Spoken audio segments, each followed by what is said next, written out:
Kurt, we finally have it. Heat Nuggets, NBA Finals. Is there any world, any alternative universe you thought this would be the finals matchup for 2023? No, I mean, we didn't. I mean, the Nuggets were crazy, right? They were the 1 seed. We It thought wasn't they had a great. chance. Yeah. They just kind of had to prove it, and they did, certainly. But their odds plus the Heat, like the Heat as the 8th seed having to go through Milwaukee and then eventually Boston, there was no way that was going to happen, Corey. There was no. They have had an amazing run that speaks to the greatness of Jimmy Butler, the culture they've built, which everybody talks about, and just, I mean, the ability for them, for their Corey, it's not just that their role players stepped up. It's that the fact that got on my UCSB Gabe Vincent, Santa Barbara quarter zip on, but the getting the Gabe Vincent and Duncan Robinson, and everybody talks about them being undrafted.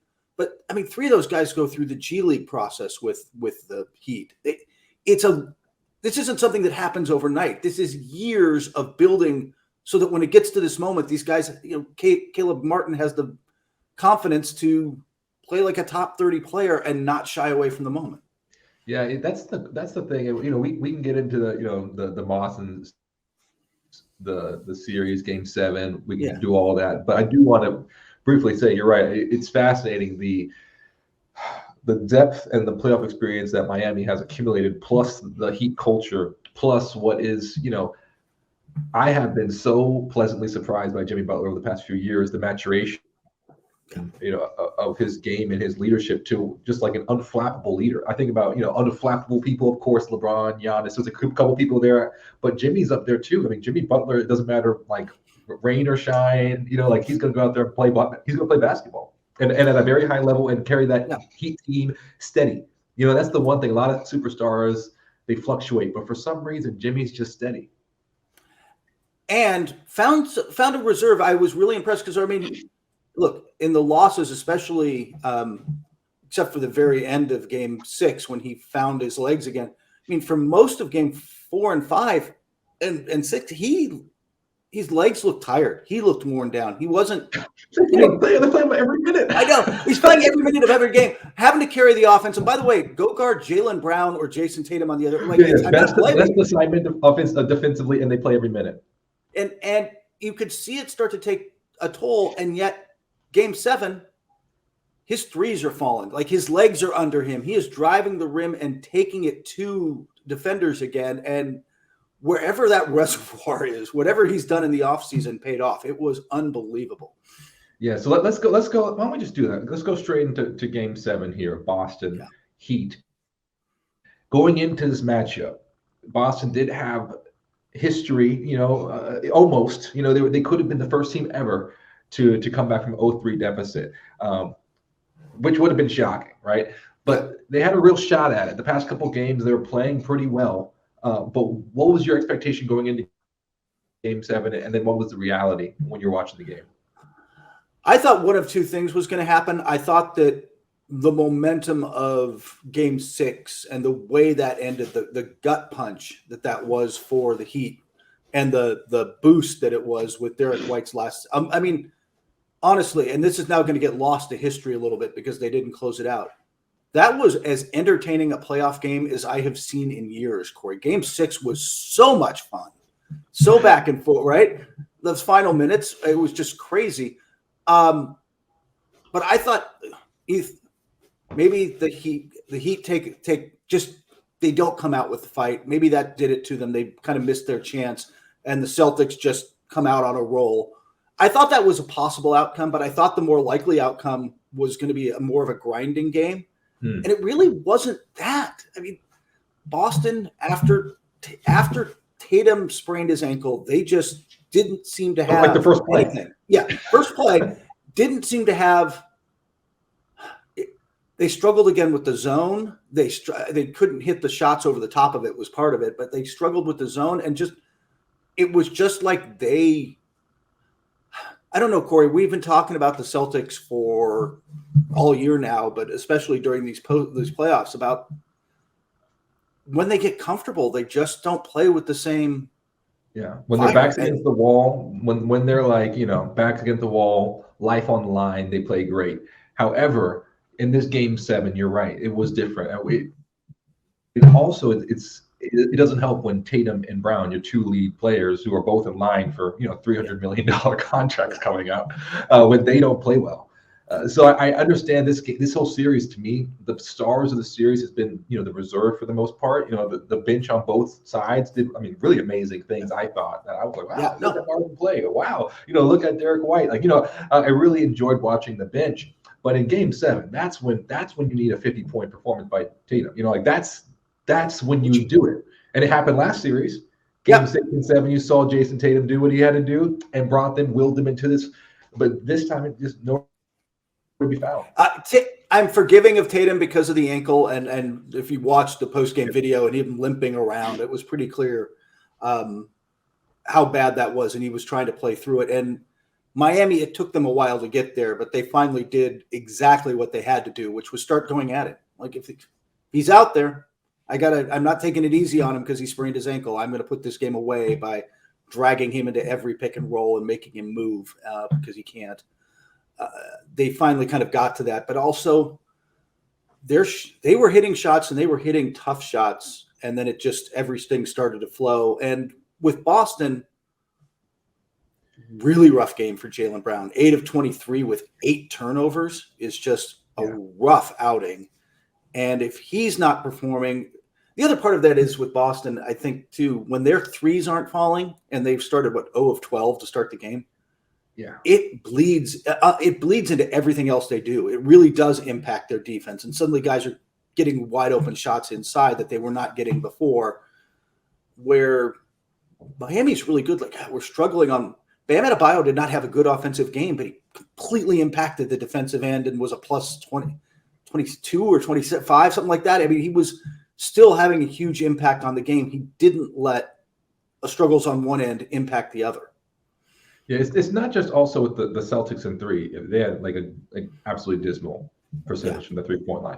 The thing is, when you watch the first 3 games, and the Heat won, kind of what stands out, one thing I would recommend everyone go back and look at the 3-point percentage that Boston shot. Then when Boston started winning games, they started making threes, right? There's like a correlation. Like, oh, wow, like you're making threes, it's starting to go in. And then back to this dismal percentage.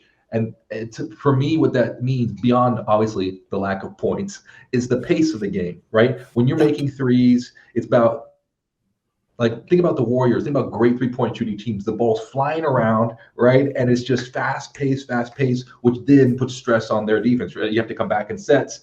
You're always thinking about that when you let the ball go. You're like, oh, we got to get back. Yeah. You're never really comfortable. So I think when the shots weren't falling for Boston, that then goes to your point with Miami. They start settling in, and they start playing the game at their own pace.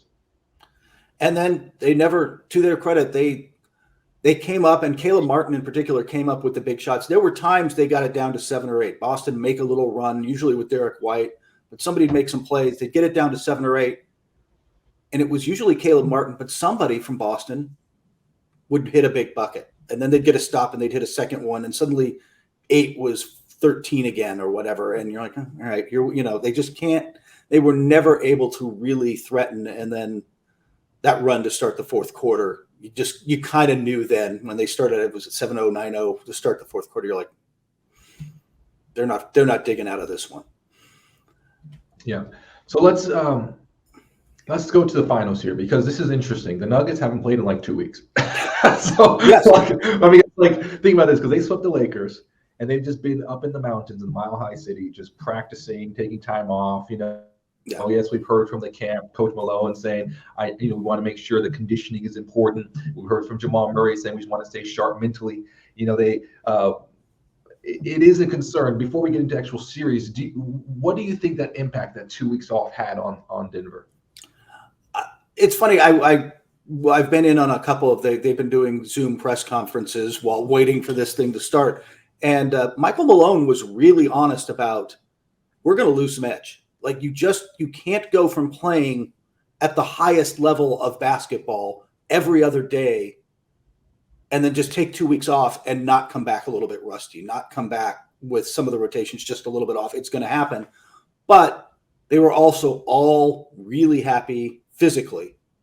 Just have that time off to get their bodies right. That's an eternity to feel stress. So it's why I expect in game one, you're going to see a rougher first half from just shooting wise and execution wise. They're not going to be as sharp, but by the second half, once they get their legs back under them, once they shake that off, it'll come back pretty quickly. And then we'll get into it, but then watch out. Denver destroyed them in the regular season offensively, and I don't think Miami can slow them. Yeah, see, I actually disagree. I think this is one of those scenarios where it's one of those like read between the lines thing where I think it's more of like it's more of like a message to the locker room. Sometimes you'll see this in football all the time, and the coaches will go to the podium knowing that it's going to get back to everyone in the locker room.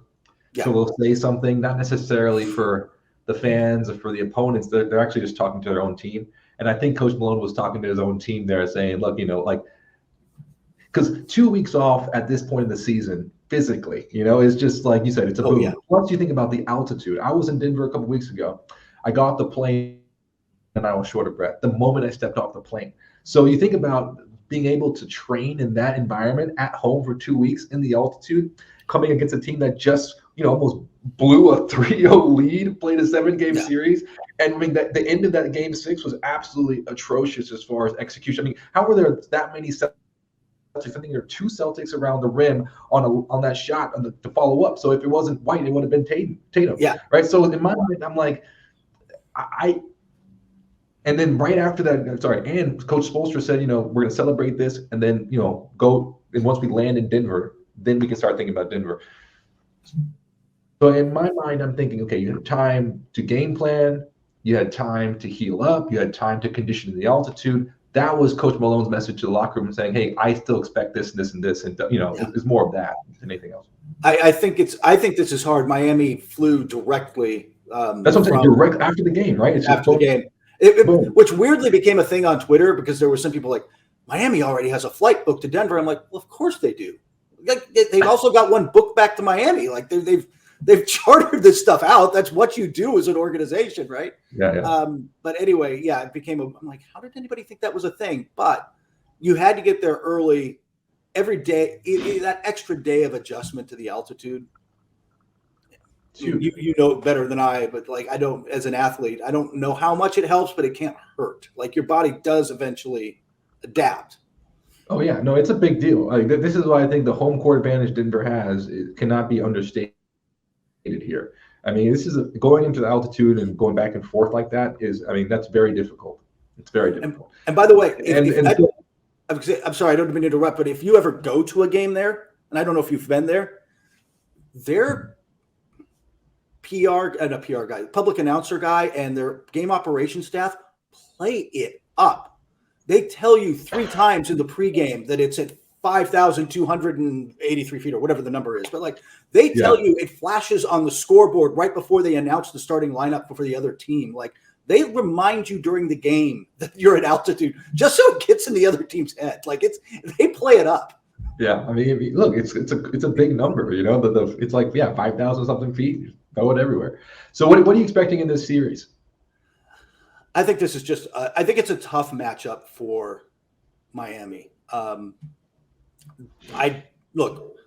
Denver's offense has been clicking at such a high level. They just took the best defense in the playoffs, the best defense after the All-Star break in the Lakers, and shredded them pretty much. Just did whatever they wanted. In the regular season, Jokic in 2 games had a tremendous numbers against triple-double numbers against the Heat. I love Bam. Bam Adebayo is an elite defender, but they're stuck with bad options of we can try to put him on Jokic where he risks getting in foul trouble and then he can't be a helper on other plays. Or we can put somebody on Jokic and do we put Kevin Love? Do we play more Zeller? Do we put in whomever, try to get a bigger body on Jokic and let Bam be more of a help defender? There's no good answer there. I think what they're going to try to do is make Jokic the scorer and less of a distributor and try to stay home and really like pick up Jamal Murray full court and be pressured on the other guys. But Jokic, it's the problem, Corey. Jokic, whatever you do, Jokic figures it out, doesn't he? Yeah, he's a counter. Yeah. A great player. MVP type of players have counters and counters to the counters. And then the great ones, maybe, they have three moves. But I mean, if you have, that's what's so funny about this too, by the way, Kurt, is just like you have one unstoppable move, that's great. You have two, you have an unstoppable move and a counter, you're like elite. And if you have a counter to the counter, you're like Hakeem, like you're like a exactly. Hall of Famer. I mean, it's funny, like there's nothing you can do. And that's what you're saying. Like if you give him space, Jokic can score 30, 40 points a game. And then you have to guard him. And then he can also easily get 10 assists in a quarter, right? So it's kind of like it's impossible to, what can you throw at the guy? You can't stop him. Yeah, no, I don't know that there's a good option. I think that they're going to run into something that the Lakers ran into a little bit, but it's really hurt other teams in the playoffs, which is Denver's just big. They're 6'4" at the guards, and the shortest guy is Murray at 6'4". Michael Porter Jr. could have a huge couple of games this series, I think, just because at 6'10", and he did this last series. Like, I don't care who you put on me. I'm just going to shoot over the top of them. Like, if he gets rolling, I just don't think Miami has an answer for Michael Porter Jr. And I think that ultimately, as great as the Heat culture is, as much as I know that they're going to play hard, I don't think the flat games, the mistakes you saw from Boston, I don't think you're going to get those with Denver. I don't think you're going to get a coach. Mike Malone's not going to stick with something that's not working too long. Like, it's just not right. He's just too experienced. He's not going to make some of the mistakes I think Boston did in that series. And I will say, Kurt, I think Denver, they're bona fide number one seed. And I want to say that because it's important here. You have 2 weeks off. And I understand Coach Malone's talking to his team in the locker room, making sure that message is consistent and very clear. We need to be, on top of our P's and Q's. But at the end of the day, like they had a clinch on the number one seed for the vast majority of the season, right? So like this is a team that is number one. They know how to handle business. They know, okay, if Jokic has a period of time where he needs to rest, Michael Porter Jr. steps up, or Jamal Murray steps up. They understand how this works at a very high level. And that's why I'm very worried about the Heat coming into this, because not only do they have the time off physically, so they're going to be in their best physical condition that you can possibly be in at this time of the season, at the most critical time. Yeah. Jokic should have won the third MVP. And you have a team that knows how to handle time off because they're a legit number one seed. Yeah. And then the fact that, like I said before, this Heat team, they do make mistakes. They allow people to get back in the series. You can't let that happen with Denver. They're not gonna let you get off scot-free. No, they're not. And I think I'll tell you one matchup I'm looking forward to. Aaron Gordon on Jimmy Butler is interesting. Ooh. Because part of what Jimmy does is, they switch Derek White onto him, and obviously there'll be switches and stuff, but they switch Derek White onto them a lot. Jimmy just overpower him. Jimmy just bully him into the get him to his spot. He ain't bullying Aaron Gordon around. Like, Aaron Gordon's a big guy. You're not physically pushing him out of the way.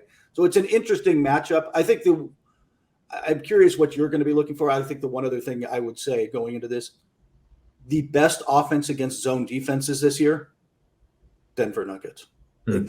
I don't think Miami's going to be able to lean into the zone the same way. I'm curious to see what impact Tyler Hero has, because remember, he's been out for a long time with that hand. He was expected to come back in the finals. I was thinking that's wishful thinking, Miami. They're here, so he could very well come back.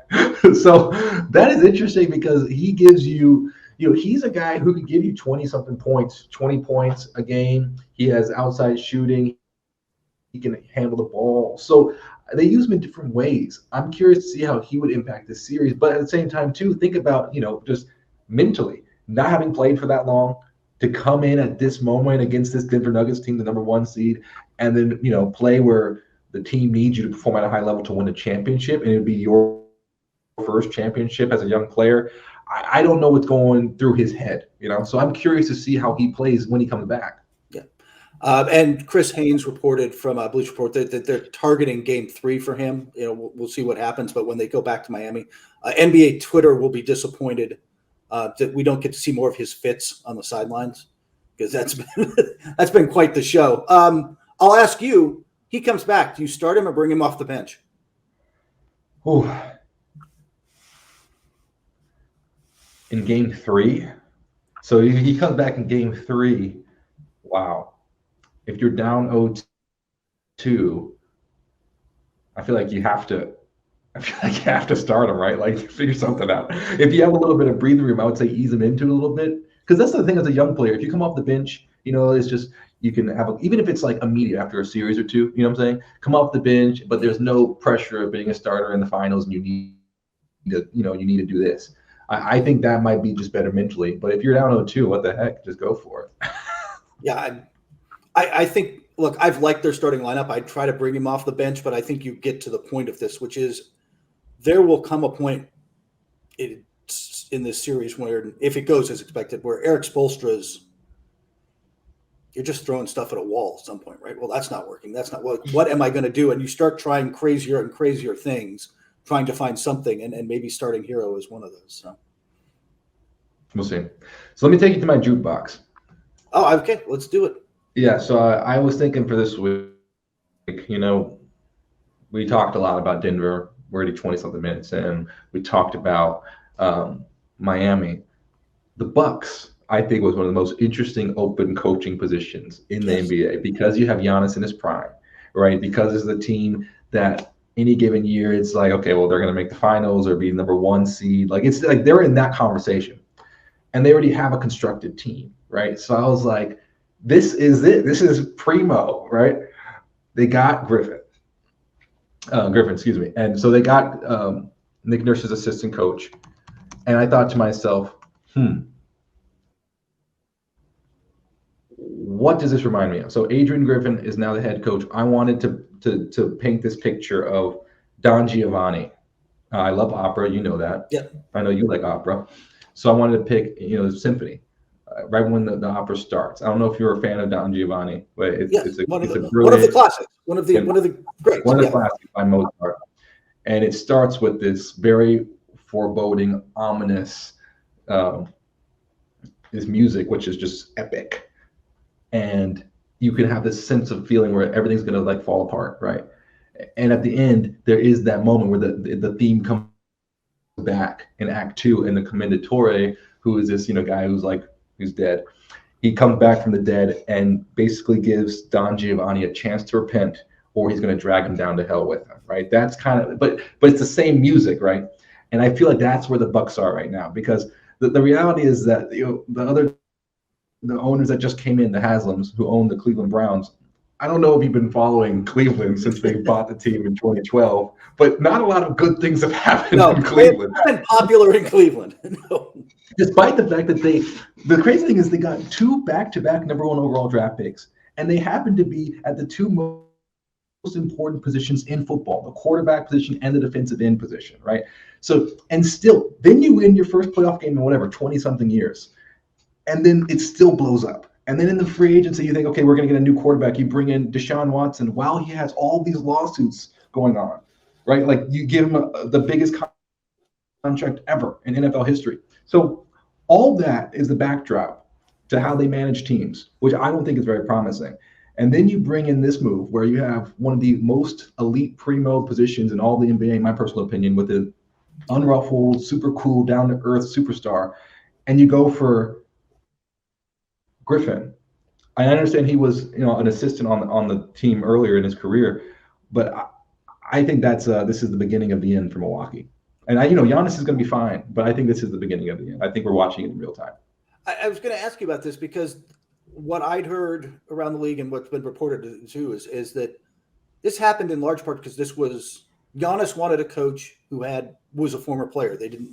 He was in Griffin's corner over someone like Nick Nurse or Doc Rivers or whoever, whatever. He wanted I guess Doc Rivers is a former player, but he was pushing Griffin. Do you think it's good for players to have that kind of influence? Because it's about to happen. By the way, I'm telling you now, it's about to happen in Phoenix. It looks like Kevin Young is going to get that job. This is not official yet, but there's a lot of momentum and buzz around the league about Kevin Young getting that job.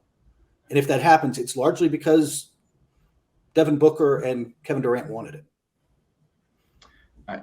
Look, the way that superstars are flexing their ability to player movement, and once again, I'm not against player movement. I think it's great. Like since Big O, since Oscar Robinson did all that back in the old early days and set the groundwork for this, I think it's awesome.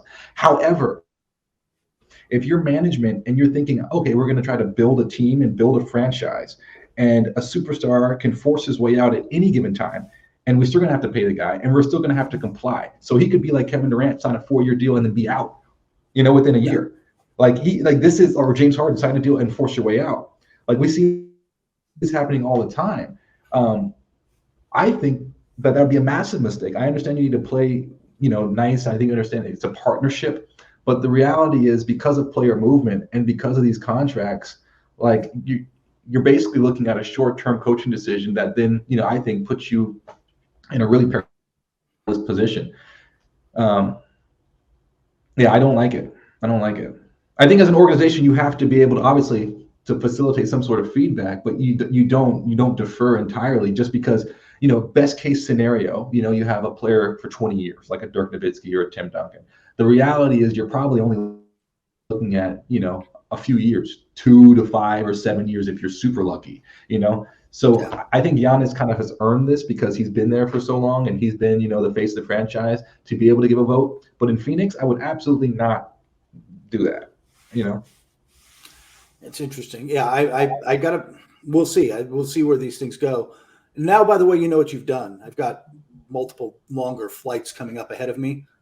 What? I'll be downloading Don Giovanni for one of these flights. It's a great opera. Yeah, it's like I said, it could go either way though, because there's a moment where Don Giovanni could repent, but I do think he ends up. I'm not going to spoil it, but anyways, my main point is that it's very ominous. Do you know how old this opera is? You don't want to do the spoiler. I'm sorry. No spoiler alerts on PBT. No spoiler alert. Yeah. Look, it's public domain. No spoiler alert. All I'm saying is that this is the moment I think is the beginning of the end for Milwaukee. I also didn't understand, I understand like Coach Bud and all this stuff, but he was a winningest coach at that time with that span of Coach of the Year, got you a championship. Like I said, there are a lot of things I think are ominous. This isn't the first out of left field. This is like 2 or 3 in a row the past 1 month where I'm thinking this is the beginning of the end. It could. What about? I would say before we get to that, I would just say that the beyond the coach issues, that's a team in Milwaukee that's getting old and expensive, and their problems go beyond just the challenges with coaching. So fair. In Kurt's Corner, let's talk about some of the big shakeups. And speaking of one of them, the coach we talked about, Nick Nurse, heads to Philadelphia as their head coach. I kind of like this move. I don't know how you feel about it. I think that for a team that has felt stuck in the second round, and whatever happens with James Harden, I think they needed a coach who's more out of the box, Nick Nurse is a better X's and O's coach, but also just someone more likely to think in interesting terms as opposed to and come up with unconventional things. And I think they kind of need that in Philadelphia right now. They need something unconventional because the conventional hasn't gotten them past the second round. Yes, that's true. That's true. Look, I think if you're a coach, the chance to coach the MVP. Yeah. And that's just amazing. So I get it. I understand why it's tempting. But yeah, I don't know. We were talking last week, and you told me that this was the first domino that had to fall, right? Because once Nick Nurse decided, then everything else would fall into place. What impact do you think this will have on the rest of the NBA as far as coaching? Well, I thought he would once he kind of made a decision that other stuff would fall in line. The Bucks announced first, and reports came out at the time that Nurse pulled out of the running for that.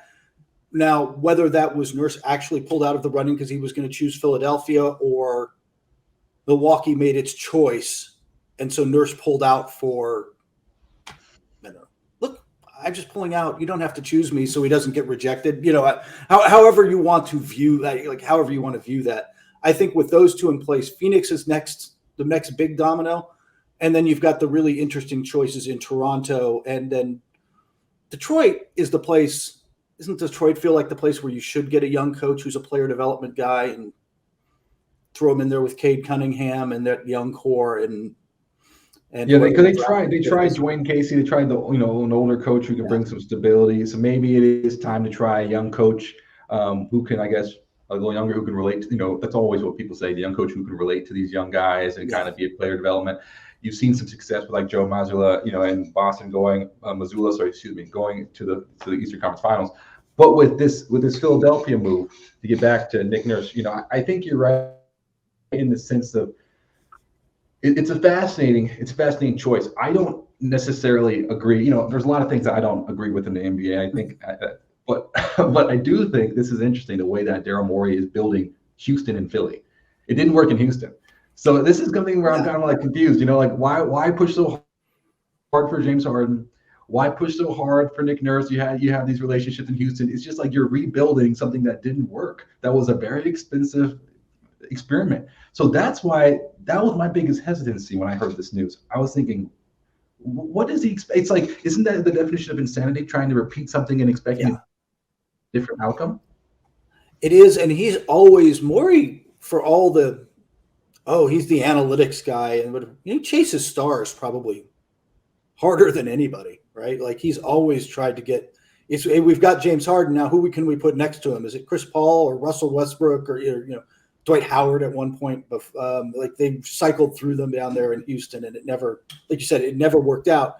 Now he's kind of trying the same thing with Joel Embiid, and who are they going to get? It was Jimmy Butler. It was James Harden. Now, if it's not James Harden, is it Tyrese Maxey and I don't know, whatever else they're going to do? The formula isn't working for him, and I'm not sure. Does that mean the formula's wrong, or he's just not executing it? Well, the thing is, it's like you have MVP players like James Harden, you have Joel Embiid. Now you have both of them playing together. So it's like you have young talent like Tyrese Maxey is one of the most exciting young players in the league. You have like some exciting pieces here. So it is interesting to think, okay, well, what doesn't fit, right? And I think that the foundation is probably more important than anything else, clearly. Like you can have a beautiful building, but if it's on shaky foundation, it's going to fall. And I think that's one thing that we talk about this all the time. How many true franchise players are there? And I just don't think there are very many. I mean, in the entire NBA, I think there might be less than 5. But the reality is that everyone has to have someone who fills that role. Just like, how many great CEOs are there? Like, I don't know, it's a short list. But the reality is that everyone has to have a CEO. So someone's going to get paid a CEO salary and someone's going to have that title. And I think that that's one of the things that, if you're going to build a team, you got to really ask yourself, is my star a franchise cornerstone, someone that can actually build a team around and win a championship? And there's a reason why Golden State's won 4 out of the last 8, four championships in 8 years. There's a reason why LeBron keeps winning over and over again wherever he goes, Miami and Cleveland and LA. Like there's a reason why some guys tend to, like Michael Jordan won all those in the 90s. Like some guys just kind of like suck up all the championships, and there's a reason. Yeah. Speaking of Golden State and Bob Myers, that was another part of Kurt's Corner. Bob Myers stepping away as the president and GM of the Golden State Warriors. This was the Warriors tried to keep him. They did offer money, and there were a lot of people who thought this might have been a negotiating ploy from Myers, the year-long, I don't know if he's going to be back thing, that he was looking for more money, and I don't know what was on the table. But it was considerable enough that he chose to walk away. And the sense is that this was a personal decision for him, that he's been there since 2012. He's been there a decade, and he wanted to step back from the pressure and everything with that position. But it leaves the Warriors in a tough spot, doesn't it? I mean, they can promote Mike Dunleavy, who's the number 2, but it's not, it's not the same guy. And it just adds the era's ending feeling in Golden State. Yes, it does. Very much so. I mean, you look at Klay Thompson and Draymond Green. Like, what do? You pick up Green's option. And Klay Thompson's going to his final year of the contract. Steph Curry's still in his prime, though. So this is one of those things. I think about Kobe. Remember when Shaq left? And then you say, okay, well, you retool around Kobe. It took a while, but you got Pau Gasol. You still won. You know what I'm saying? Yeah. So I do think that's the kind of fertile ground that's left. I think there's going to be like a period of kind of destruction, and then through that, you rebuild and you have another breath of life in Curry's late 30s with a new number 2. But the reality is, yes, this is a very definitive period, it feels like, on the Warriors dynasty, as we know. Yeah, it's going to be interesting. And this is where missing Myers really hurts. Like, you're going to ask Draymond Green, hey, you're going to opt out of your, I think it's $27 million he's got. We want you back. Probably around or a little below that number for 3 years, like 375. Like, now it's hard to go in and say, hey, would you take less to stay here? And which is exactly what you got to do with Klay Thompson, who was on a max deal and is just not a max player anymore. You can't pay him $40 million a year anymore. So, like, that's a hard conversation to have. Like, please stay here. You're important to us, but you have to take less money. I think Myers was uniquely well suited to have that conversation. That's tougher for Dunleavy and Joe LaCobe and Kirk LaCobe, his son, who's in the front office there. Like, that's just a tougher conversation to have, Corey. The would you like less money conversation never is a smooth one. No, because you have to also understand that the guys who are in this position, these players who are champions, they've kind of always defeated, the odds. And in their mind, there's always this idea of like, I am this type of player still. And the reality is, as you get older, you're not, physically. So there is always this gap, and then the gap starts to widen more and more and more. And then someone has to be the reality check guy and say, look, you can't play the way you used to play, and you're not worth this much money anymore. And then people are like, but what about my value? I know my value.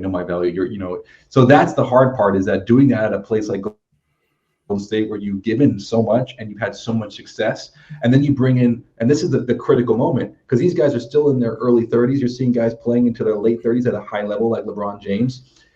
And these are guys like they played against and won and beat, right? So they're like, okay, wait, like LeBron still has 10 more years. Like I still have 10 more years, excuse me. Like, if I'm looking at LeBron's age and like the way he's playing, Klay or Draymond still thinking like, I got like 10 good years left in me. And yet, you want me to take less money, I can still help a team win. And then you give that job to a new executive who comes in, who doesn't have the history, who's like, okay, I want to go in a different direction, or I want to do my own thing. I want to, do something different than Myers, or I want to build something new. Then it gets really complicated really fast.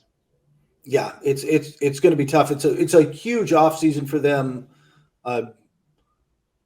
Chemistry wise, do you trade, and just bringing in obviously needed depth? Do you have to trade Jordan Poole? What do you do with Jonathan Kuminga going forward? Like, there's weighty questions for this franchise as they try to figure out how to win in the final years of the Steph Curry era. And Bob Myers will not be making those decisions. He will be, I would like to think, like sipping drinks with a little umbrella on them in Hawaii, but he probably isn't going to be doing that. It'll probably be.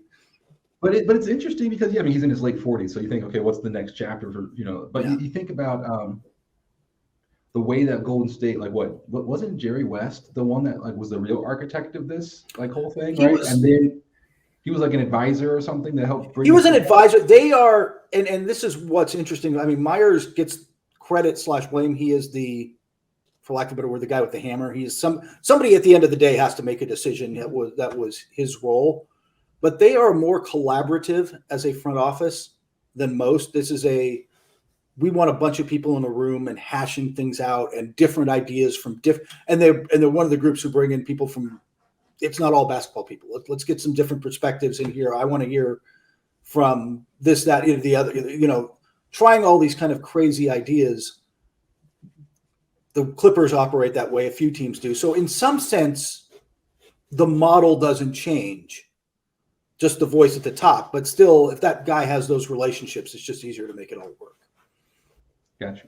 Yeah, but I thought that was pretty, smooth as far as that collaboration between West and Myers.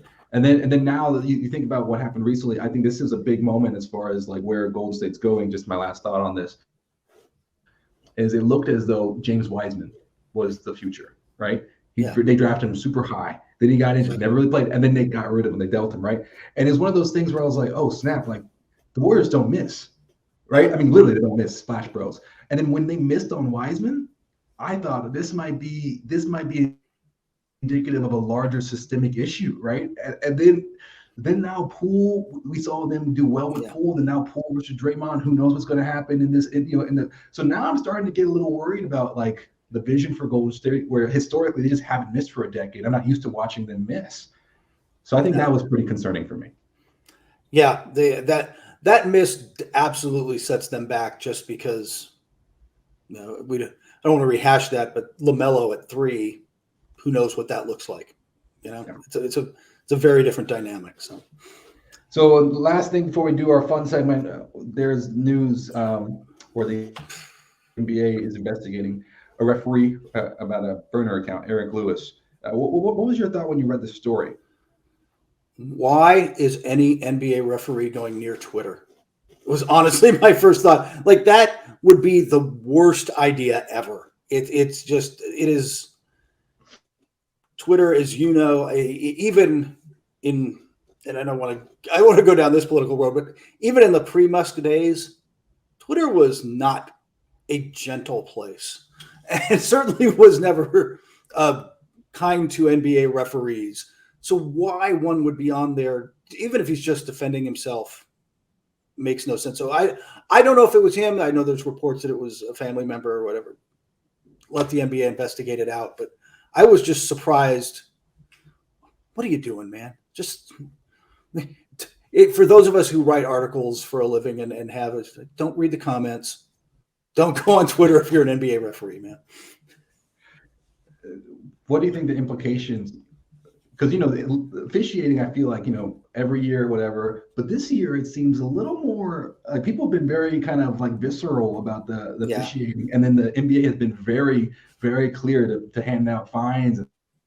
Like they're very. I think this year, more than most years that I remember recently, been very invested in protecting the integrity of the game and the officiating. What officials? What do you think this will do as far as the impacts of how the NBA will hand down the sentence? I'm curious.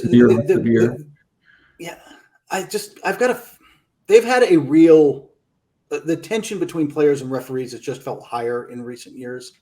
And I know Monty McCutcheon has tried to deal with that in a way that's not, being punitive on players doesn't necessarily help that relationship. Right. But I'm not sure what that is, but I feel like that's part of this. It's just that they're feeling, referees, understandably kind of feel battered from all sides. I mean, I don't want to, I know you never spoke poorly to a college referee, but there are coaches and there are certainly coaches and Brian Kelly may have once or twice chewed off a referee's ear while you were there. It's in any sport, it'd be hard. And on one hand, you can't say, hey man, don't go on these social media sites and, shelter yourself. But on the flip side, I don't know how you police that. I don't know how you say, man, don't do that. And we'll see how the investigation shakes out.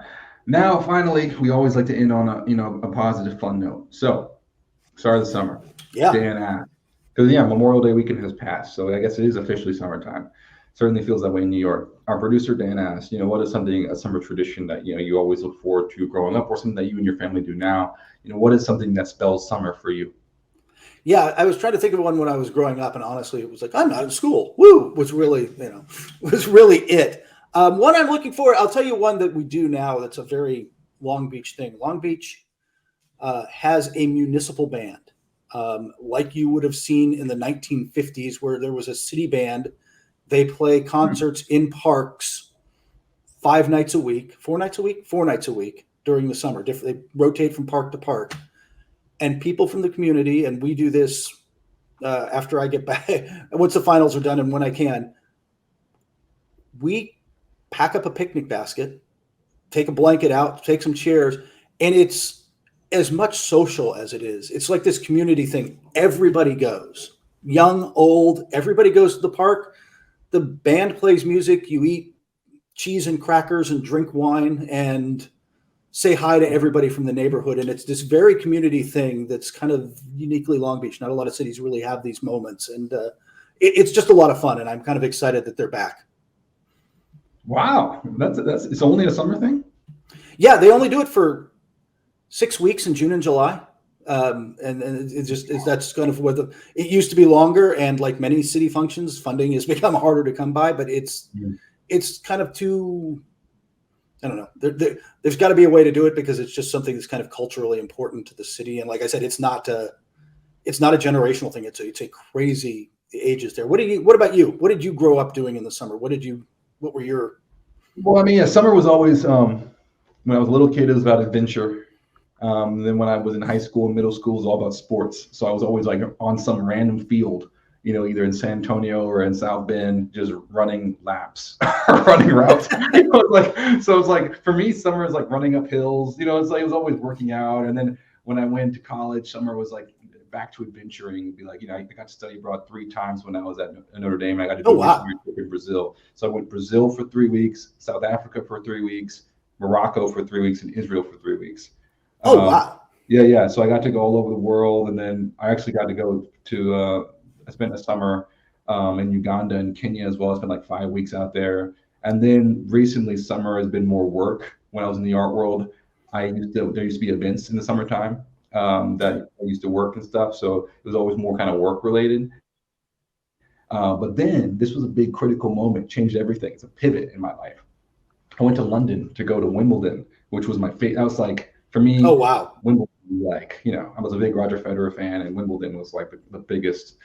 So I actually got to go back, I think it was 2019, and I was out there, and one of my old friends from Notre Dame who like lived in London for a long time told me that you got to do Shakespeare in the Park. And I had heard about Shakespeare in the Park, but I never went. So I went to my first Shakespeare in the Park, and I was so excited. And ever since then, that's what I do every summer. Is here in New York, there's Joe's Public Theater, right, and they do it at the Delacorte Theater, and it's free. So like I go to as many Shakespeare in the Park performances as I can every summer. So in New York, they only have one show this year, and it's Hamlet.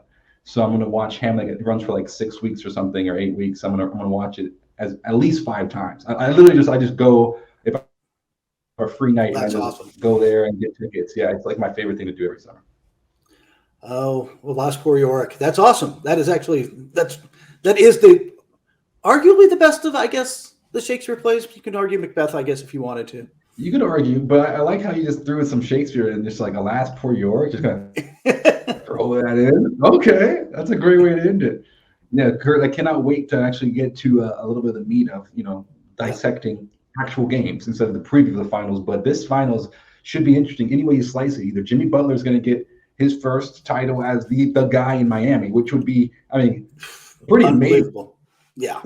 Yeah, think about Dwayne Wade, LeBron James, Chris Bosh, like to get Alonzo Mourning, like to be in that pantheon there would be amazing. Or Jokic, in the first appearance for Denver to win after winning back-to-back MVPs. Any way you slice this, it's going to be fantastic. I can't wait to talk to you about it. I look forward to it too.